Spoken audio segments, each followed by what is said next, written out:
नमस्कार, मैं हूं अविनाश और आप देख रहे हैं एबीपी अनकट। इस कोरोना महामारी में हर रोज कोई ना कोई ऐसी खबर आ ही जाती है जो हमें पहले के मुकाबले और ज़्यादा डरा देती है।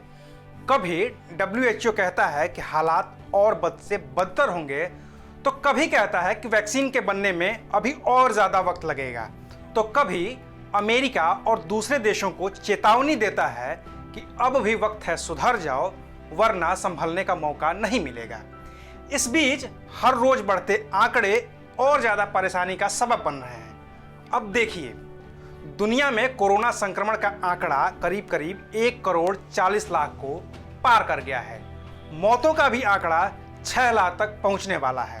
भारत में भी कुल केस की संख्या 10 लाख को पार कर गई है और मौतों का आंकड़ा 26,000 के ऊपर है। ये सारे आंकड़े डरावने हैं, लेकिन कुछ अच्छी खबरें भी हैं जो अभी तक सामने नहीं आई हैं।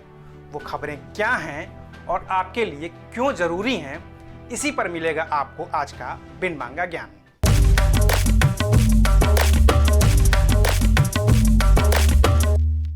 जैसा कि आपको पता ही है, और आपको क्या पूरी दुनिया को ही पता है, कि सबको सिर्फ एक चीज का इंतजार है और वो है कोरोना की वैक्सीन।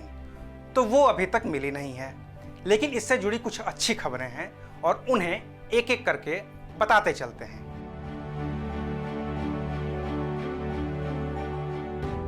दुनिया भर के तमाम देश वैक्सीन की खोज में लगे हैं। कुछ कंपनियां वैक्सीन ट्रायल का पहला फेज पार कर दूसरे फेज का ट्रायल कर रही हैं, तो कुछ कंपनियां अब भी पहले फेज के ट्रायल में लगी हुई हैं।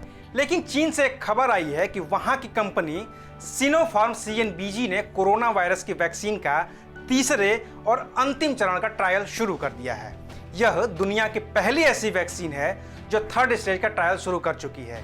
इस ट्रायल के तहत UAE के अबू धाबी शहर में 15,000 लोगों को वैक्सीन की डोज दे दी गई है। इसका रिजल्ट आने के बाद वैक्सीन मार्केट में लॉन्च हो सकती है।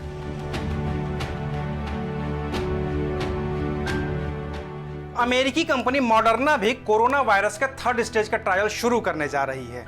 पहले 2 स्टेज में कामयाबी मिलने के बाद कंपनी 27 जुलाई से वैक्सीन के 3rd और अंतिम फेज का ट्रायल शुरू करेगी। इसमें करीब 30,000 लोगों को वैक्सीन की डोज दी जाएगी, जो अमेरिका के 87 अलग अलग हिस्सों के लोग होंगे।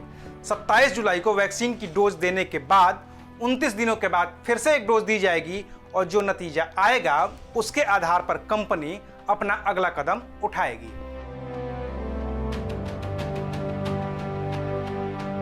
भारत में भी 15 जुलाई से वैक्सीन का ह्यूमन ट्रायल शुरू हो चुका है। भारत बायोटेक की कोवैक्सीन और जाइडस कैडिला दोनों ने ही अपने ह्यूमन ट्रायल शुरू कर दिए हैं। हालांकि अब भी इन दोनों भारतीय कंपनियों को वैक्सीन को पूर्व तैयार करने में कितना वक्त लगेगा बताना फिलहाल के लिए मुश्किल है, और ये मुश्किल किसी भी कंपनी के लिए है, क्योंकि अभी तक कंपनियां वैक्सीन के तीसरे स्टेज तक ही पहुंची हैं या पहुंच रही हैं। इस स्टेज को पार करने के बाद उन्हें WHO से मंजूरी लेनी होगी। वहां से मंजूरी मिलने के बाद कंपनी को वैक्सीन का प्रोडक्शन करना होगा और फिर उस वैक्सीन का क्वालिटी कंट्रोल करना होगा। हालांकि लास्ट के तीनों फेज उतने मुश्किल नहीं हैं, लिहाजा उम्मीद की जानी चाहिए कि 3rd स्टेज का ट्रायल पूरा होने के बाद जल्द ही वैक्सीन मार्केट में आ जाएगी, और जैसे ही वैक्सीन मार्केट में आएगी हम वीडियो के जरिए आपको तक उसकी खबर पहुंचाएंगे। शुक्रिया। ABP न्यूज आपको रखे आगे।